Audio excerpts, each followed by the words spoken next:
Assalamualaikum warahmatullahi wabarakatuh. Pada saudara dan saudari yang dirahmati Allah sekalian, selamat malam dan salam sejahtera kepada mereka yang bukan beragama Islam. Teruskan perkongsian.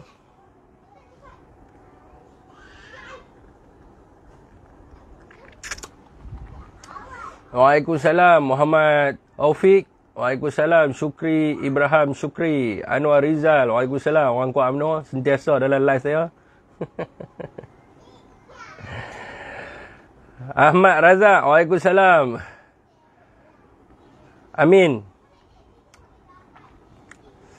Said Bok. Waalaikumsalam. Buka apa tadi? Saya suspek kencing manis. So saya berbuka biasa-biasa makan buah, nasi brown rice tu, adalah lauk sikit-sikit, tak ada lah makan pergi beli dekat bazar dan sebagainya. Pangah Waalaikumsalam Pangah Yusuf Pangah. Epic Firdaus. Waalaikumsalam Rashid Syed. Apa cer? Ni nak cer ni. Nak cerita ni. Awi, salam. Jangan kena penyakit UMNO. Payah berubat. Itulah pasal dia. Waalaikumsalam. Pak Long Bentayan. Salam, betul Fik. Labah bewak. Perangai macam bewak. Dia gelabah lah. Kan? Dia gelabah. Tak tahu kan. Sat kawan ni awak keluar kenyataan. Sat kawan ni awak keluar kenyataan. Takut benar mereka dengan Tan Sri Muhyiddin Yassin ni. Apa yang mereka takut sangat? Mereka kata mereka kuat. Lepas tu mereka takut sangat siapa? Mereka gelabah kita baca jadi lawak. Tapi tak apalah, malam ni kita hurai sikit lah. Kita hurai sikit. Hairi bin Taib. Semalam saya nak buat live semalam. Tapi ada jemputan bersama dengan Habib Muhammad di Ofiah Al-Barakah. Mereka nak buat khasidah. Mereka apa nama ni, berapa bacaan kencing manis dah? Bukan ada bacaan apa saya tak cek, gula-gula apa saya tak cek. Cuma saya rasa baru ni ada kena landak laut. So dia luka tu dia tak sembuh-sembuh, duk luka lagi sampai lari. Tu saya duk rasa duk tanya-tanya orang lah. Saya malas nak pergi cek. Satgi kalau pergi cek, satgi dia jadi moral dia moral kita jadi down. Kita pun jadi down dan sebagainya. Muhammad Azri. Waalaikumsalam. Lopi Z, siapa dia tu? Oh ni Rafizi. Jadi malas nak pergi check lah hendak bacaan gula tak gula semua ni. Baik pergi kat dia lah. Saya pun nak share juga. Tuan-tuan pun share juga. Sama-sama kita share. Cuma saya rasa baru ni ada depa tu dah goyang dengan Abah hari 15 insya-Allah Edahan Ismail Bera, selamat berpuasa ya, selamat berpuasa. BN naik harga minyak semakin naik harga minyak saya tak tengok pula. Amal Syah. Waalaikumsalam. Apa ni? Sedi gang Kujai Zahrin. Harga minyak saya tak cek, saya cek harga makan. Harga makanan Ada lah semalam orang bagi kat saya, tapi saya tak sempat apa nama ni nak buat live semalam tu. Tapi ni tak apa, dah request saya sebut lah. Sebab kita tengok hari ni Menteri apa nama ni APDN HCP Alexander Natalinggi, dia memang buat kerja betul-betul lah. Kita tengok Muhammad Hakim Al-Hashimi, better check bro, takut melarat. Tu lah pasal dia. Saya takut moral down. Saya cek lagi tengok sangkut sungguh moral down so. Tak apalah ni, saya duk bersenam saya kayuh bicycle balik dan sebagainya. Kan. Tu yang tarawih habis lambat tu. Kru macam salam Waalaikumsalam. Bukan kata rajin. Rajin tu tak, tapi anggap macam exercise lah kan. Sampai sakit lutut-lutut tu. Nak kena turun sikit berat badan Nadia. Waalaikumsalam. Kami tetap di belakang PN kena check, jangan takut Fih. Selamat berpuasa. Abdul Wahab Syed. Saya takut. Saya lagi dia main penyakit macam dia moral. Dia melibatkan moral tambah-tambah penyakit-penyakit macam ni Buka puasa tadi jawab Abang Syafiq Sadani ya. Harga minyak 3.8 tu apa tu? RON 97 kah? Saya tak sempat nak update harga minyak. Besok kot kita cerita bab harga minyak. Ini kita cerita bab ni loh. UMNO gelabah bewak ni. Ataupun saya check loh harga minyak. Saya tak sempat nak tengok harga minyak. Banyak sangat benda. Harga minyak terkini. Ada orang duk hantar kat saya macam-macam lah. Suruh saya sebut dalam ni. Minum ketum je. Semua turun dalam badan. Saya anti ketum. Aduh. Saya anti ya. Assalamualaikum. Ulas sikit kenapa Nazri Aziz? Abang macam tahu je saya nak urah tentang Nazri Aziz ni. Kan? Ingin menjadi PN demi kepentingan sendiri ya. Macam tahu-tahu ya saya nak ulas tentang Nazri Aziz. Saya nak ulas tentang Nazri Aziz lah ni. Hangat hati ke baca tu kan. Tapi bulan puasa nak kena jaga-jaga lah. RON 97 turun tu bukan naik. Turun daripada RM4 turun kepada RM3.45. RON 95 dengan diisil kekal. Harga RM2.05 dan juga RM2.15. Bukan naik tu turun. Jadi patutnya harga minyak turun, harga barang kena turun lah. Waalaikumsalam sahabat-sahabat semua. Yus Ismail Andy Utara yang memberi salam. Dan semualah yang bagi salam. Malam ni tak boleh lewat sangat. Sebab esok kita nak bersahur. Jadi kita teruskan. Jadi saya sebut sedikit lah. Daripada rakan follower Facebook semalam ada WhatsApp saya tapi saya tak sempat nak sebut. Dia suruh menteri untuk semak harga, kenapa harga tak sama. Jadi saya pun ada pergi semak jugalah tuan-tuan. Bukan pagi sangat lah, tengah hari tadi saya pergi tengok betul apa yang dia cakap.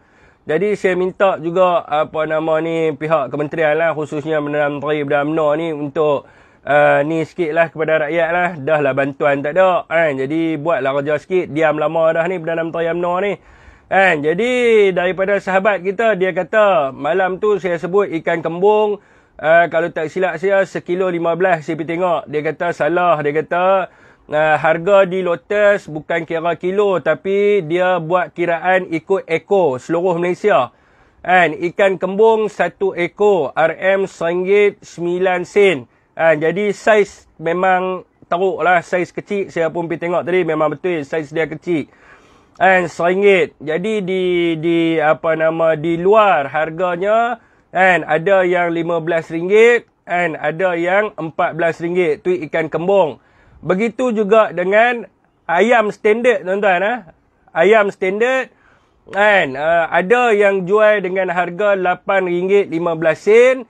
Ada yang jual dengan harga RM8, ada yang jual dengan harga RM7.99 dan ada di pasar raya jual dengan harga RM6.99.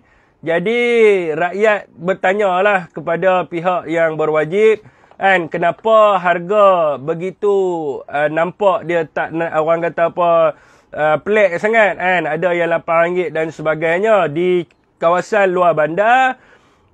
Jadi dikatakan bahawa harga ni selalunya peniaga yang jual di kedai runcit ataupun di pasar-pasar pagi ni dia akan refer kepada harga di supermarket. Kalau harga di supermarket tu tinggi maka harga kat luar ni ada yang lagi tinggi, ada yang murah. Ni mengikut kepada pendapat rakan kita. Jadi telur grade C. Telur grade C ni harga dia adalah RM RM12.30. RM12.30. Jadi ada tempat yang jual RM12. Ada yang RM11.70. Kenapa jadi begitu? Telur masin dia bagi kat saya harga sama jugalah. Saya bagi RM1.70. Dia bagi kat saya harga telur masin RM1.78. Jadi betul lah tu. Jadi selah, dia kata selah bukan RM15. Dia kata selah harga sekilo selah sekarang ni adalah RM23.90. Itu harga selah. 1 kilogram adalah RM23.90. Dan harga sela kuning.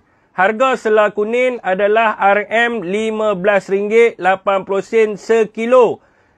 Tetapi ada tempat yang jual dengan harga RM10 hingga ke RM11 sekilo.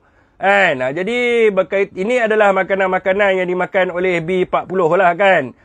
Kembung, ayam standard, telur masin, sela ni memang B40 punya makanan. Dan juga sawi. Dekat sini dia bagi pak choy. Pak choy dia bagi RM4.29. Siap dia hantar gambar kat saya. Betul tuan-tuan. Dulu saya ingat lagi. Saya beli pak choy paket tu. Bila kita tanya dengan bini kita dan saya sendiri pun pernah beli. Sepaket tu hanyalah harga RM2 saja sebelum ni lah. Jadi sekarang ni sawi pak choy tu dah naik. Boleh dikatakan bukan 50% ni. 100% naik. Daripada RM2 naik kepada RM4.29. Jadi rakyat amat tertekan dan juga terdesak dengan kenaikan harga barang yang mana berlaku pada bulan Ramadan. Dan benda ni bukan dalam live ni je tuan-tuan. Jadi mungkin ada yang duk gelak kat sini sebab dia tak baca paper, dia tak dengar berita. Berkaitan dengan isu kenaikan barang mentah ni tuan-tuan, dilaporkan selepas saya buat live kemarin dulu, dilaporkan oleh utusan Malaysia. Bila mereka pergi buat peninjauan harga barang, memang harga barang basah ni naik gila-gila punya. Dan hari ni sekiranya tuan-tuan tengok buletin sendiri pun ada sebut tentang kenaikan harga barang. Jadi apakah kaedah yang akan dilakukan oleh kerajaan untuk memastikan bahawa harga-harga yang sepatutnya yang digunakan oleh B40 ni, harga dia tu menurun sikit lah sebab lah ni bulan puasa. Ramai orang yang kehilangan kerja, yang tak orang kata apa, yang menanggung beban hutang dan sebagainya. So macam mana mereka nak survive? Sekiranya berdasarkan penguatkuasaan saja tak cukup tuan-tuan. Saya melihat memang penguatkuasaan, kalau tuan-tuan pergi dekat FB page APDM HCP, setiap hari mereka membuat pemantauan. Mereka buat pemantauan dekat gerai makan, mereka buat pemantauan dekat kedai runcit dan sebagainya. Yang jadi masalahnya mereka cuma buat di Selangor saja. Jadi bila sebut tentang pemantauan harga barang ni, mungkin rakyat Malaysia ni duduk dekat dalam Lembah Kelang saja kot, dekat Selangor, Kuala Lumpur saja. Sepatutnya mereka kena juga menggerakkan anggota-anggota dipanggil sebagai PPH ni, pegawai pemantau harga ni, untuk memantau harga dekat semua tempat lah. Dekat Pulau Pinang, dekat Johor, Kedah dan sebagainya. Alam Ayah, terima kasih atas star. Jadi itu yang pertama. Yang keduanya juga, selain daripada gerai nak mempromosikan Ismail ni, Pamael kita ni, kerajaan juga boleh juga mempercepatkan bantuan prihatin ataupun bantuan-bantuan lain lah. Mungkin dia tukar nama kan. Sebelum ni BRIM, lepas tu jadi bantuan prihatin, lepas tu apa benda lagi, basah dan sebagainya. Mungkin boleh mempercepatkan sikit ataupun nak bagi 2 kali pun boleh juga. Sebab abang kata kerajaan pula ni dah dapat macam-macam kan. Pelabur pun dah datang beramai-ramai ke Malaysia kan. Jadi mungkin boleh bagi bulan puasa sekali dan juga hari raya sekali bagilah kepada golongan-golongan B40 yang memerlukan bantuan. Jadi semasa zaman Tan Sri Muhyiddin Yassin ni macam-macam bantuan bagi. So dia bagi kepada usahawan. So usahawan dapat 4,000 lebih tuan-tuan grant khas prihatin. So sebab itulah usahawan menurunkan harga barang sebab dia dah dapat insentif kerajaan. So kerajaan yang ada sekarang ni di bawah PM UMNO ni mungkin dia boleh teruskan benda yang baik yang mana yang telah dibuat oleh Tan Sri Muhyiddin Yassin. Mungkin dia boleh buat juga grant khas prihatin untuk bagi insentif dekat usahawan-usahawan. Sebab masa di Melaka dulu, masa pilihan raya di Melaka, manifesto Barisan Nasional antaranya adalah memberi insentif kepada usahawan. Itu kat Melaka lah. Mungkin kat Melaka dia tak mau buat, mungkin dia boleh buat kepada seluruh Malaysia. Bagilah bantuan insentif-insentif Waktu bulan puasa ni bagi kepada usahawan 1,000 ke 500 ke. So mereka mungkin akan dapat menurunkan harga barang sebab mereka dapat insentif daripada kerajaan. Sebab itulah benda ni dibuat oleh Tan Sri Muhyiddin Yassin. Bukan je dia nak bagi duit je dekat rakyat. Dia nak bagi duit tu, dia akan memastikan dapat membantu semua orang. Bagi duit kepada usahawan. Usahawan pun dapat memperbesarkan modal dia ataupun menjadikan modal yang pertama. So selain tu juga, dia juga dapat menurunkan harga barang. Sebab apa? Sebab duit itu adalah duit kerajaan.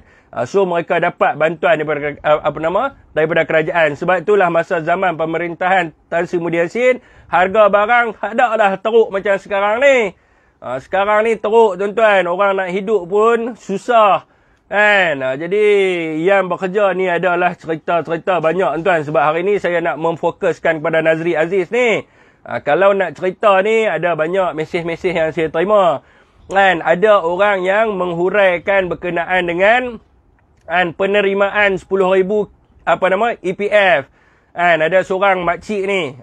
Dua orang makcik. Makcik dia rajin mengadu. Pakcik ni dia rajin pendam. Orang lelaki ni rajin pendam. Makcik ni dia suka mengadu.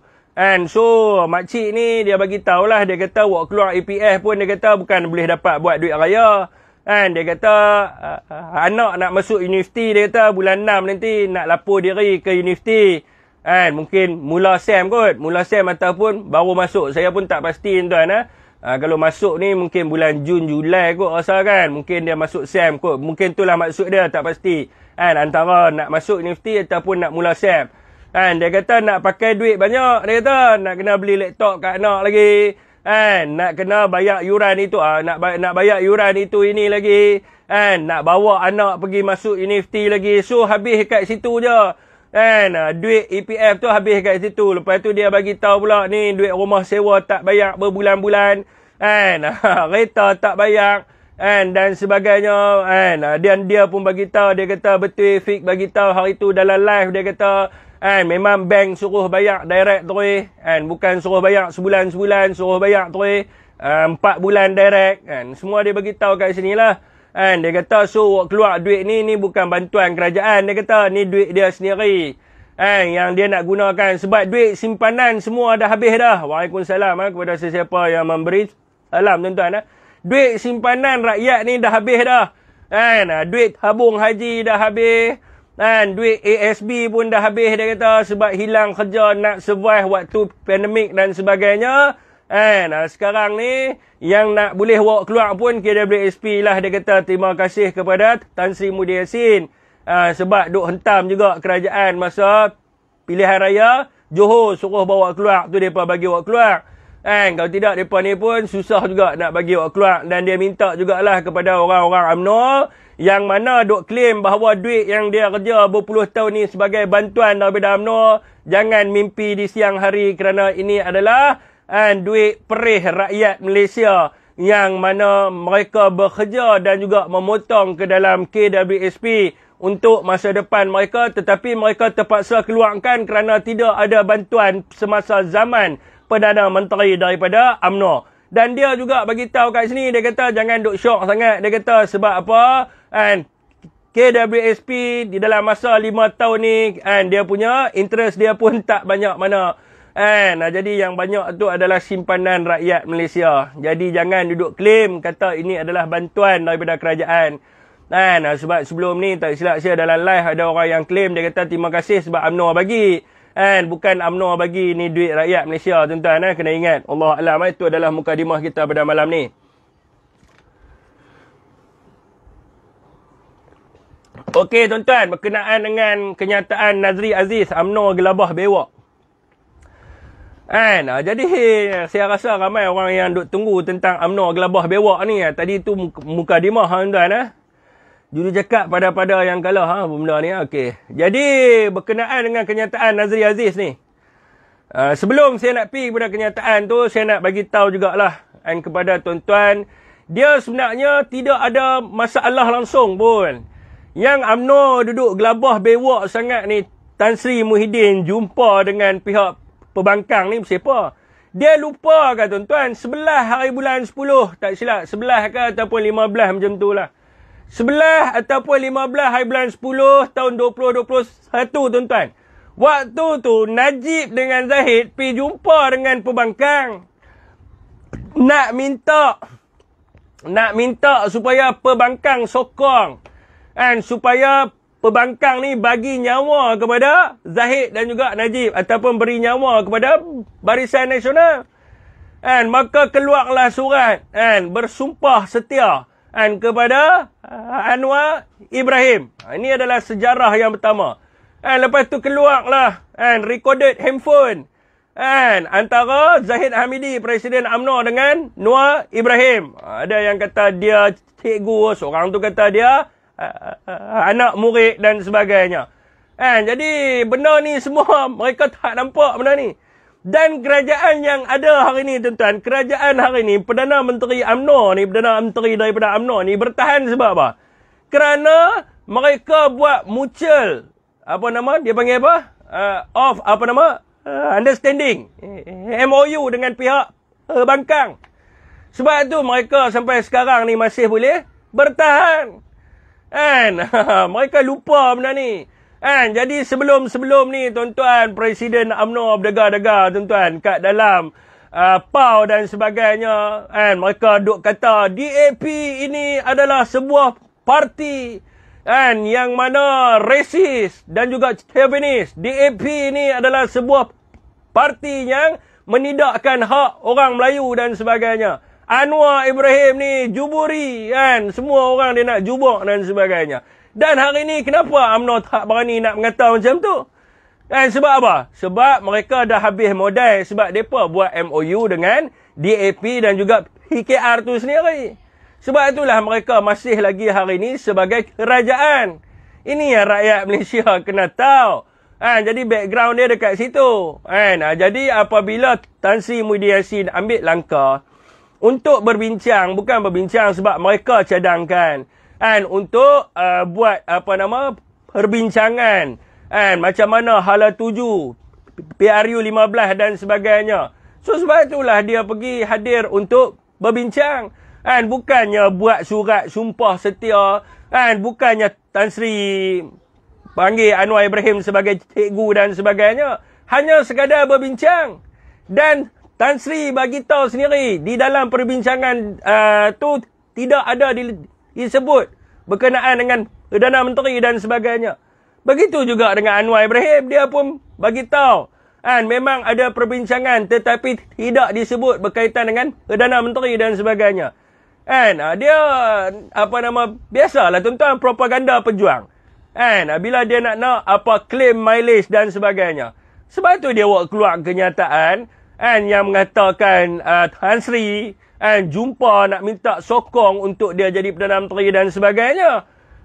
So berbincang untuk halat tuju PRU 15 tu biasa. Bukan benda yang luar biasa, benda biasa.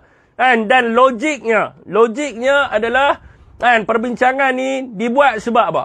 Sebab parti-parti yang ada ni mereka tidak mendapat undi yang banyak dekat rakyat. So lebih baik buat penyatuan ummah, nak menyatukan orang Melayu supaya duduk di bawah Perikatan Nasional, sebab Perikatan Nasional ni dah mendapat kepercayaan rakyat.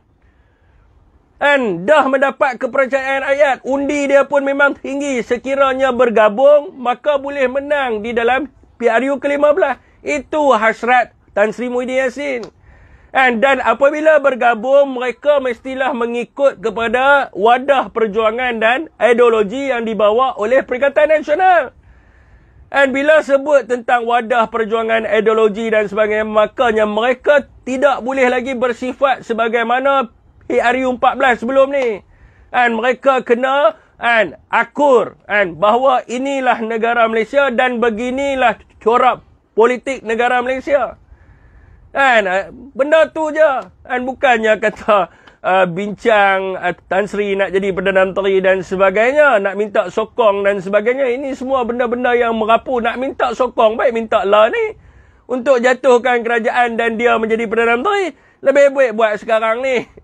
Buat apa buat selepas ni? Ni adalah satu benda yang saya rasa tidak logik langsung lah. Dan so apabila hari ini Mak Maslan dan juga Nazri Aziz, dia kenyataan yang paling hangat hari ini adalah kenyataan Nazri Aziz lah. Bila Nazri Aziz mengatakan Tan Sri Muhyiddin Yassin tebal muka. Lepas tu dia kata apa? Tan Sri Muhyiddin Yassin muka tebal. Lepas tu Tan Sri Muhyiddin Yassin tidak bermaruah dan berintegriti. Sanggup berjumpa dengan Tun Mahathir untuk jadi Perdana Menteri. Saya nak bagi tahu kepada Nazri Aziz, nasib baik ni bulan puasa. Kalau tidak bulan puasa, dia kena maki rapat dengan saya. Maki bukan sebab apa? Sebab saya nak suruh dia suluh cermin dulu. Suruh dia tengok dulu dekat dalam parti dia sendiri. Zahid Hamidi, tuan-tuan, dalam ucapan PAU baru-baru ni, dia sendiri bagi tahu dia nak jadi Perdana Menteri selepas ni. Dan dia suruh Mak Hassan tunggu dulu. Dia kata mungkin dia ataupun Najib akan jadi Perdana Menteri yang mewakili Barisan Nasional. Dua-dua orang melaun sintuk ni, dan pemimpin UMNO ni, yang seorang tu telah pun didapati bersalah. Mahkamah dah jatuh hukum bersalah. Dan masalahnya sekarang ni adalah hukuman tu ditangguhkan. Dia dah didapati bersalah, berapa tahun penjara, berapa juta kena denda. Yang seorang tu, Najib Razak tu, mahkamah dah tentukan. Yang seorang lagi ni kerja duk bagi alasan, pusing sana, pusing sini, pusing sana, pusing sini. Sebab tu belum keluar lagi result dia. Dua-dua ni, tuan-tuan, penyamun paling besar dalam negara. Dan di luar negara memanggil mereka ni sebagai plundering idiot. Luar negara memanggil mereka ni sebagai perbuatan yang paling memalukan di peringkat dunia. Hakim bagi tahu satu perbuatan yang paling memalukan. Malu apa bosku? Jadi inilah satu, kalau kata Nazri Aziz nak kata, pemimpin UMNO itu sendirilah seorang yang muka tebal, yang tidak bermaruah dan berintegriti. Sepatutnya pimpinan-pimpinan UMNO ni dia kena lihat kepada parti dia. Parti dia tu macam-macam masalah. Dan mereka ni punyalah rasa macam tak ada malu langsung. Malu apa bosku? Siap boleh buat lagu lagi. Malu apa bosku? Pergi jumpa dengan rakyat dan sebagainya. Sedangkan mereka telah pun didapati bersalah di mahkamah. Jadi inilah yang sepatutnya dia perlu buat keluar kenyataan tu. Sepatutnya Nazri Aziz ni dia kena buat keluar kenyataan. Pimpinan UMNO muka tebal dan sanggup lagi untuk menjadi Perdana Menteri walaupun didapati bersalah di mahkamah. Inilah yang sepatutnya kenyataan yang Nazri Aziz perlu bawa keluar. Presiden UMNO yang ada hari ini, kalau kita pergi tanya kepada Nazri Aziz lah, apakah kesalahan yang dibuat oleh Presiden UMNO? Suruh dia terang. Bagi tahu. Kes Zahid Hamidi ni very clear punya kes. Suruh dia bagi tahu. Suruh mereka cerita kepada rakyat. Apakah kesalahan yang dibuat oleh Presiden UMNO yang berucap dalam PAU yang dia mencalonkan diri dia sendiri sebagai nak jadi Perdana Menteri yang ke-10. Kesalahan Presiden UMNO ni kesalahan yang paling saya tak tahulah. Paling hina yang pernah dibuat oleh pemimpin-pemimpin di dunia. Sekiranya dia ambil duit projek dan sebagainya, ada negara-negara lain yang buat. Ada negara lain yang buat. Tapi kes Presiden UMNO ni, kalau rakyat Malaysia tahu, rakyat Malaysia kata, inilah paling kes pemimpin yang paling tidak ada moral sekali. Yayasan Akal Budi ditubuhkan sebagai yayasan kebajikan. Nak memberi bantuan kepada golongan asnaf dan juga ibu tunggal. Membina masjid dan surau serta madrasah. Sekolah-sekolah agama. Sumber Yayasan Akal Budi ini adalah derma daripada orang ramai. Masa tu Presiden UMNO adalah Menteri Kementerian Dalam Negeri. Dan dia juga adalah timbalan Perdana Menteri. Dia menggunakan kedudukan dia, dia minta derma kepada orang ramai masuk dalam yayasan. Kononnya nak bantu asnaf, nak bantu ibu tunggal, nak bina masjid, nak bina surau, nak bina sekolah-sekolah agama dan sebagainya. Wang tu dia buat apa? Dia buat apa dengan duit tu? Suruh Nazri Aziz cerita. Dia buat apa dengan duit tu? Hari ni bila orang curi duit masjid, kena pukul. Kena pukul, mandi jenazah. Orang curi duit surau, kena belasah. Kena belasah ramai-ramai. Saya nak tanya, dia buat apa dengan duit tu? Dia buat apa dengan duit tu? Dia masalah rakyat Malaysia ni, dia jarang-jarang baca berita. Sekarang ni dekat handphone boleh tuan-tuan, kita buka je ada dah. Ni tuan-tuan, saya nak tunjuk pada tuan-tuan. Sekarang ni kat telefon mudah. Ni saya buat pada tuan-tuan. Ni, saya tekan news. Nampak? Ada news. Semua boleh baca. Sinar ada, berita harian. Downloadlah Bersatu News juga. Jangan lupa. Sinar harian ada, Malaysia Kini, Esro Awani. Semua ada. Semua boleh baca. Masalah rakyat Malaysia ni, dia tak mau baca. Bila dia tak mau baca, dia kena tipu, dia marah orang. Bila orang terangkan kepada dia bahawa dia kena tipu. Zahid Hamidi kutip duit daripada orang ramai dalam kes perbicaraan dia. Dia gunakan duit tu ke arah mana? 1 juta dibayar kepada gangster. Dia guna 1 juta bayar kepada gangster. 8 juta beli hotel dekat Bali bagi kepada Nurul Zahid. Bagi kepada anak dia. 8 juta duit tu. Patut 8 juta ni boleh bina berapa banyak masjid, tuan-tuan? Berapa banyak masjid boleh bina duit 8 juta ni? Beli hotel bagi kat anak dia. Di Bali, tuan-tuan. Di Bali ni, kalau cerita hotel di Bali ni, bukan nak pergi buat rombongan, nak pergi belajar pondok dan sebagainya lah. Bali ni orang nak pergi enjoy lah, tuan-tuan. Hotel di Bali. Lepas tu berapa lagi?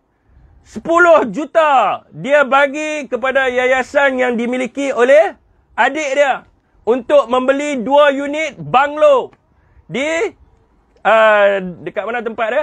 Kat Hajang kot. Oh, tak silap saya. Beli banglo bagi kat adik dia. Lepas tu apa lagi? Yang paling kita rasa sedih, duit yang sepatutnya dibina masjid, dibina surau ni, dia bayar dia punya kredit kad bini dia. Dia bayar road tax kenderaan kereta dia. Kereta mewah berpuluh biji, 20 biji lebih kenderaan mewah dibayar menggunakan duit Yayasan Akal Budi. Bila dalam kes perbicaraan ni, Zahid mengaku tak dia guna duit ni? Zahid mengaku dia guna. Tetapi dia bagi alasan dia tertukar buku cek. Bertahun-tahun dia tertukar buku cek. Dia mengaku dia guna duit ni. Orang UMNO bagi tahu, oh dah Zahid tak guna duit ni dan sebagainya. Tu duit dia sendiri. Apa duit dia sendiri? Dalam mahkamah tahun 2019 dia mengaku. Dia kata dia guna duit tu, cuma dia bagi alasan dia tertukar buku cek selama bertahun-tahun sampailah sehingga PRU ke-14 kerajaan jatuh pada waktu tu dia didakwa. Maknanya dia tertukar buku cek daripada tahun 19 lebih tu. 1980, 1990 itu kot. Dia tertukar buku cek. Dia bagi alasan. Lainlah kalau dia tak mengaku, dia mengaku tapi orang UMNO tak baca berita. Dia duk bohong kita ya. Kan? Jadi ini ni. Lepas tu dia sendiri nak mencalonkan diri dia sebagai Perdana Menteri. Layak ada orang yang ambil duit masjid dengan surau ni jadi Perdana Menteri. Layak tak tuan-tuan? Tuan-tuan kalau nak cek senang. Tuan-tuan buka Google. Saya bagi tahu pada tuan-tuan lah senang tuan-tuan. Sebab Google ni adalah kita panggil enjin carian. Enjin carian ni tuan-tuan pergi kat Google tu. Semua handphone zaman lah ada Google lah. Oh, iPhone tak ada Google. Ada Google. Okey, tuan-tuan pergi dekat Google tu. Tuan-tuan type dekat situ Yayasan Akal Budi. Tuan type Yayasan Akal Budi. Senang. Kalau tuan-tuan rasa saya duk menipu bulan puasa ni, tuan-tuan pergi baca. Tuan-tuan type Yayasan Akal Budi, dia akan keluar dekat atas tu all. Dia akan keluar image, dia akan keluar maps, dia akan keluar news. Tuan-tuan klik dekat news. Bila tuan-tuan klik dekat news, tuan-tuan slide dia. Slide macam tu. Slide dekat bar yang news tu, pergi dekat search tool. Tuan-tuan pergi dekat search tool, tuan-tuan nampak dia akan keluar recent dengan sort by relevant. Kan? Tuan-tuan pergi dekat situ, sort by relevant tu, tuan-tuan tukar sort by date. Jadi tuan-tuan baca lah, dia akan keluar penuh. Kan? Tuan-tuan baca, inilah archive berita. Archive berita yang telah ada pun daripada tahun 2015, daripada tahun 2016. Archive berita. Tuan-tuan baca daripada awal pendabaan kes Zahid Hamidi sampailah hari ini berkaitan dengan Yayasan Akal Budi, tuan-tuan cari. Betul tak apa yang saya kata? Kalau tuan-tuan rasa Syafiq Halim menipu, tuan-tuan boleh viralkan. Oh, dia ni penipu. Memang tidak ada langsung dilaporkan di berita apa yang dia sebut. Tuan-tuan boleh viral, tuan-tuan. Video ni ada. Tuan-tuan boleh ambil dalam YouTube boleh. Tuan-tuan boleh ambil dalam Facebook boleh. Tuan-tuan boleh ambil dalam TikTok pun boleh. Viralkan. Bagi tahu Syafiq Halim fitnah Zahid Hamidi. Viralkan. Tapi kalau tuan-tuan baca betul apa yang saya cakap, tuan-tuan viralkan bahawa saya bagi tahu perkara yang benar kepada tuan-tuan, tapi masih ada lagi orang-orang yang tidak terbuka fikiran dia untuk menerima kebenaran, dan di akhirnya yang rosak adalah nusa dan bangsa, negara dan juga agama kita sendiri. Orang yang macam ni nak diangkat sebagai Perdana Menteri yang tidak ada moral, yang tidak ada integriti, malah dia tidak malu langsung dengan status dia sebagai perompak duit surau dan masjid. Tuan-tuan boleh pergi cek sendiri. Saya bukan nak kata saya ni cakap semua betul. Tapi tuan-tuan boleh pergi tengok sendirilah.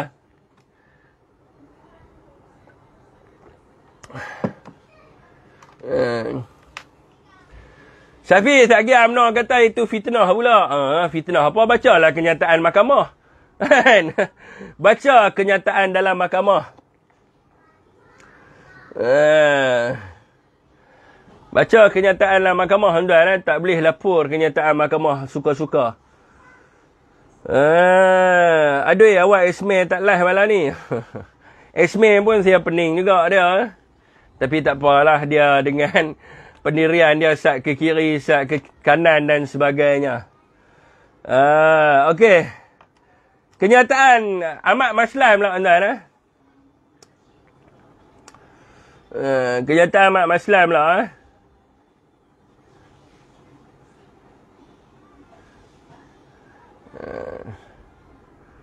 Banyak pula. Biasalah, tuan-tuan. Terupa-terupa banyak sangat. Okey. Ahmad Maslan kata tidak mungkin ada kerjasama dengan Bersatu. Saya rasa tu saya kata UMNO ni dia ni gelabah bewak sebenarnya. Dalam PAU UMNO dah sebut dah no PPBM. Tak perlulah nak buat keluar kenyataan tiba-tiba seumpama macam nak pujuk Bersatu pi duduk dengan UMNO pula. Ribut tak ada, angin tak ada, hujan tak ada, apa tak ada, kilat pun tak ada Tiba-tiba Ahmad Maslan buat keluar kenyataan tidak mungkin akan ada kerjasama dengan Bersatu.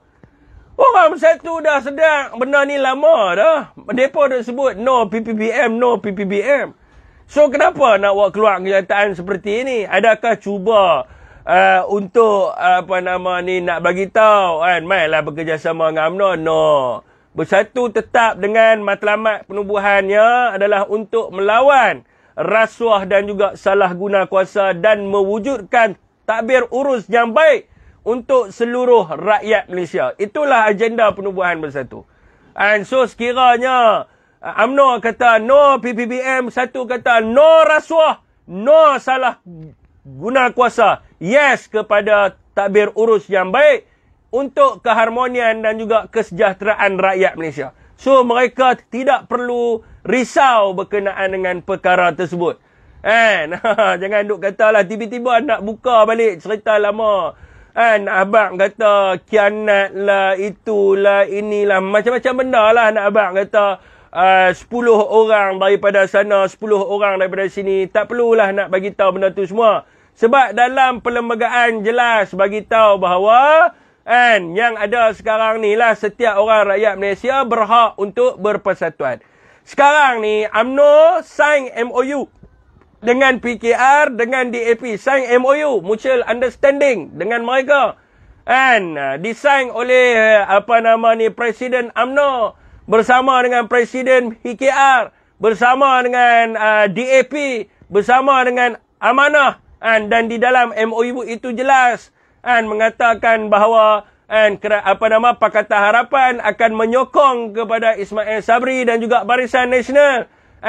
Tetapi untuk menggubal akta lompat parti di Parlimen. So rasa Mak Maslan dia tak perlu sebut tentang khianat, tentang lompat bersemua. Tapi UMNO dia perlu membawa usul ini untuk mewujudkan suatu akta, iaitu berkenaan dengan lompat parti. Jadi masalahnya UMNO tidak ada keberanian, sebab masalah UMNO, bila lompat meninggalkan UMNO, maka itu dinyatakan sebagai lompat. Tetapi bila lompat menyertai UMNO, itu adalah perjuangan. Macam tu jugalah Lokman Adam. Lokman Adam daripada PKR. Dia Angkatan Muda Keadilan, tuan-tuan, AMK. Dan dia mencintai kepada Anwar Ibrahim. Dia pernah buat video. Dia lompat daripada PKR masuk BN.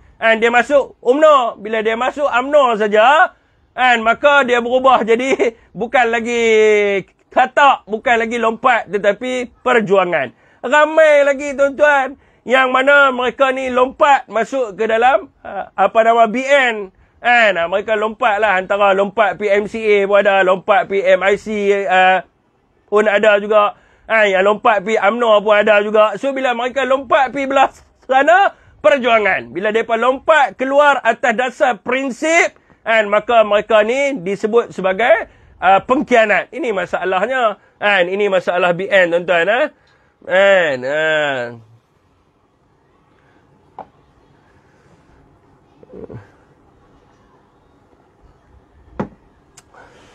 Betul. Tapi kenapa UMNO menang besar kat Johor? Oh, menang besar. Menang besar tu maksud dia macam mana menang besar tu? Saya nak tanya juga maksud menang besar tu macam mana? Dekat Johor bukan menang besar, menang undi. Menang undi daripada penyokong UMNO. Menang undi lah. Besar tu tak. Dia menang besar ni, dia punya swing dia. Macam sebagai contohnya. UMNO menang di Lakin. 15,000 undi majoriti. Majoriti 15,000. Tu menang besar lah. Tu makna takrifan menang besar. UMNO menang di Tenggaruh. 40,000. Ni melawak mana dah sampai 40,000. 10,000 majoriti undi. Tu menang besar. Menang undi lain. Menang undi itu adalah perkara yang lain. Bukan menang besar. Sebab di dalam pilihan raya ni yang paling penting adalah rakyat memilih. Rakyat memilih. Dia masalahnya bila kita sebut tentang demokrasi. Demokrasi ini adalah 70% hingga ke 80% rakyat yang melibatkan diri untuk menentukan sebuah kerajaan. Itu maknanya amalan demokrasi. Majoriti lah bila sebut tentang majoriti. 70 hingga ke 80% itu disebut sebagai majoriti. Sekarang ni kerajaan yang terbentuk di Johor bukan kerajaan majoriti kehendak rakyat. Ini perlu kita tahu. Walaupun mereka menang daripada sudut undi jumlah kursi itu, tetapi mereka tidak menang besar daripada sudut sokongan rakyat ke atas Barisan Nasional. Walaupun yang keluar mengundi itu 40% sahaja, bukan 40% sokong BN. Sekiranya 40% sokong BN, itu menang besar. Sekiranya BN hanya boleh 15% saja, menang besar macam mana? Itu bukan menang besar. Itu ada dua. Dia sebut sebagai menang undi yang pertama. Yang keduanya adalah kerana pecah undi. Itulah yang cuba dibincangkan adalah untuk menyatukan undi ni. Itu yang UMNO gelabah bewak. Sebab apa? Sekiranya bersatunya undi-undi ni, undi-undi pembangkang ni, UMNO memang tauk parit lah. Sebab apa? Sekiranya lihat dekat PRN Johor dengan Melaka, sekiranya undi pembangkang ni bersatu, Kan, UMNO memang kena tinggal majoriti 3,000 4,000 undi. Ini hakikat yang sebenarnya. Sebab tu depa gelabah bewak. Kan, sebab tu depa gelabah bewak tuan.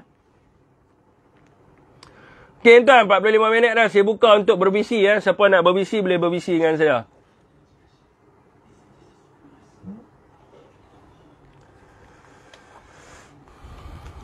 Angin banyak badan Yang mana orang UMNO yang nak bisi pun boleh bisi ke. Bentang data kita nak tengok.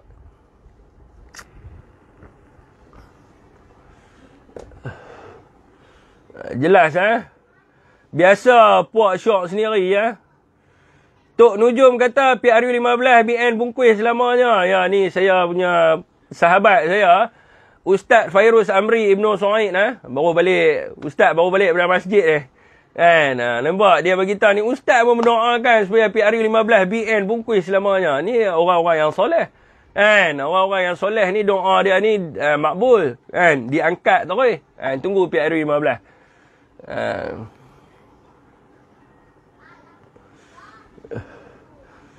Data longkang macam PG tak payahlah. PG lain kan. Rafizi lain, dia data dia lain. Data dia tu terlampau kompleks sangat. Kan? Data yang dekat pilihan raya Johor ni mudah dia punya data dia bukan susah pun. Kan? Semua orang boleh tengok. Kan? Data dia mudah je. Kan? Semua orang boleh tengok. Tengok keputusan PRN Johor.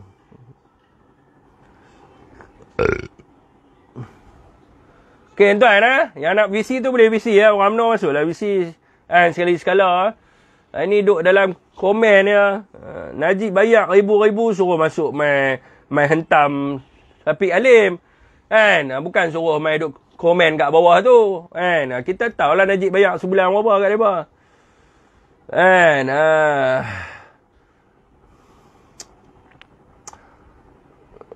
Okey tuan macam dekat N47 Empas. BN menang 11,000. Bersatu dapat 8,000. Beza berapa undi? Tak banyak pun. PKR dapat 8,000 juga. Kan? Itu yang mereka gelabah tu. Pejuang dapat 1,000. Kan? Sekiranya bergabung semua ni, UMNO tok parit dah.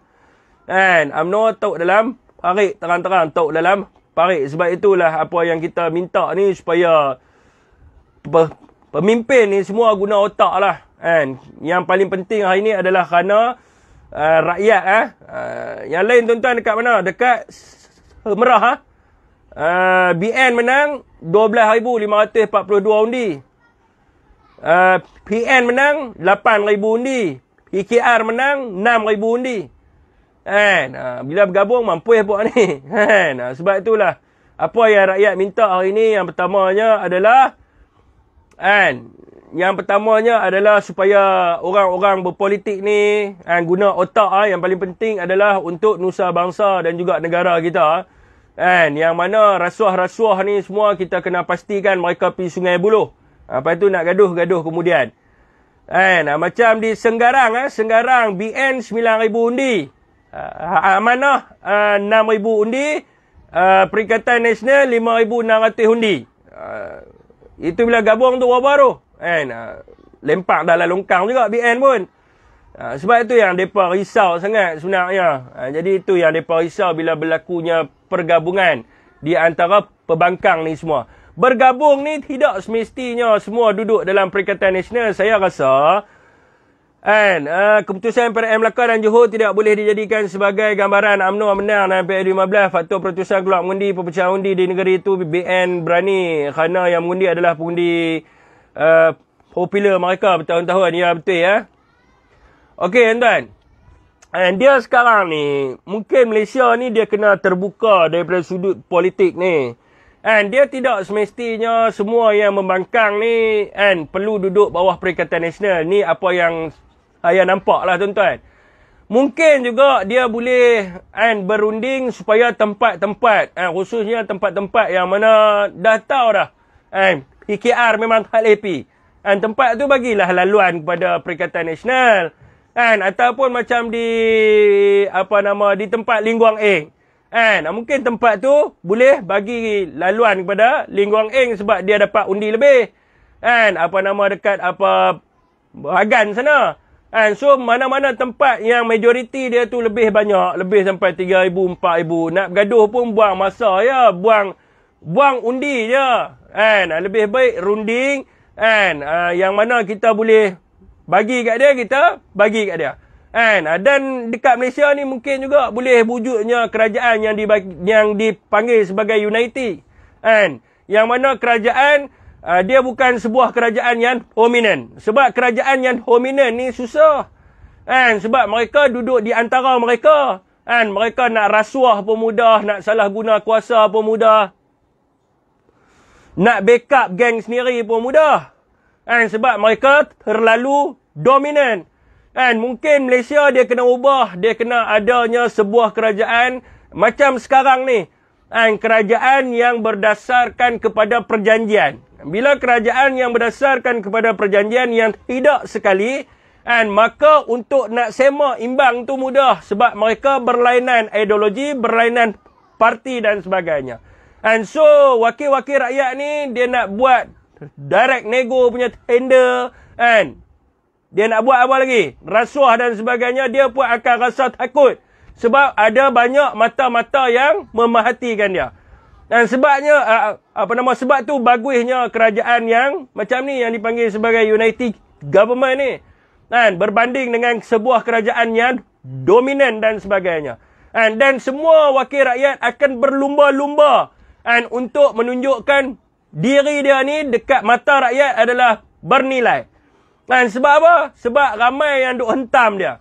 Dia bukan lagi nak duduk selesa dan sebagainya. Mana ada lagi sekarang ni menteri yang bawa keluar kenyataan suruh rakyat pergi duduk kat bulan?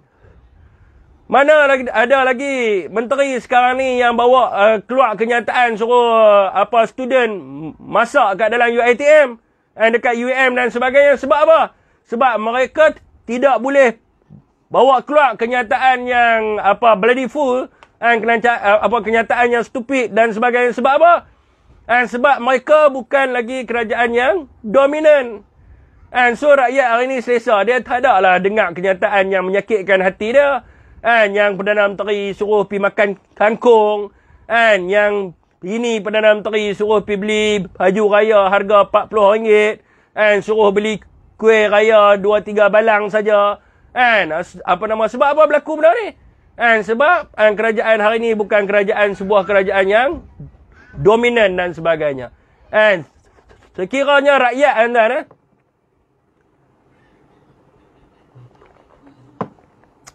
rakyat dia mengatakan nak sebuah kerajaan yang stabil, tu macam kat Johor sekarang ni bergaduh. Trooper UMNO dengan trooper UMNO sendiri bergaduh. Mereka serang di antara mereka sendiri. Bekas MB lama dan dengan MB baru. Semua mereka duk hantar kat kita lah. Banyak duk suruh serang MB Johor yang baru ni. UMNO bagi tahu MB Johor yang baru ni adalah trooper Najib. Dia bukannya orang yang layak untuk menjadi menteri besar. Dia ni adalah cyber trooper. Macam mana boleh lantik dia sebagai menteri besar? Ini semua poin yang orang UMNO sendiri bagi. Suruh hentam MB ni. Sebab apa? Sebab mereka tidak suka dengan On Hafiz ni. Mereka mengatakan On Hafiz ni hanya tahu buat kerja-kerja media, kerja-kerja propaganda, dia bukan reti nak takbir negeri dan sebagainya. Ni semua poin yang orang UMNO bagi suruh serang menteri besar ni bah. Macam mana nak kata stabil? Dan hari ni kat Johor sendiri pun kita tak nampak kestabilan tu. Dia sebagai menteri besar nak buat kerja dekat Johor pun payah. Sebab apa? Exco yang dilantik pun bukan exco yang boleh kerjasama dengan dia. Bukan exco yang dipersetujui oleh UMNO sendiri pun. So dia nak buat kerja pun susah. Di peringkat parti pun susah nak buat kerja. Di peringkat kerajaan negeri pun dia susah nak buat kerja. So macam mana nak dapat kestabilan? Macam tu jugalah dekat Melaka. Melaka janji dengan rakyat macam-macam. Apa benda janji dengan rakyat yang mereka lunaskan sekarang? Janji nak bagi itu kepada nelayan, janji nak membantu usahawan, nak mewujudkan peluang pekerjaan yang baru dan sebagainya. Mana ada? Kan?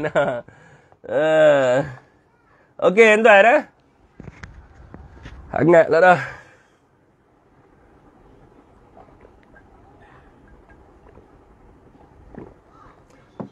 Duk tunggu mereka nak bisi ni. Bukan nak masuk bisi dengan UMNO ni.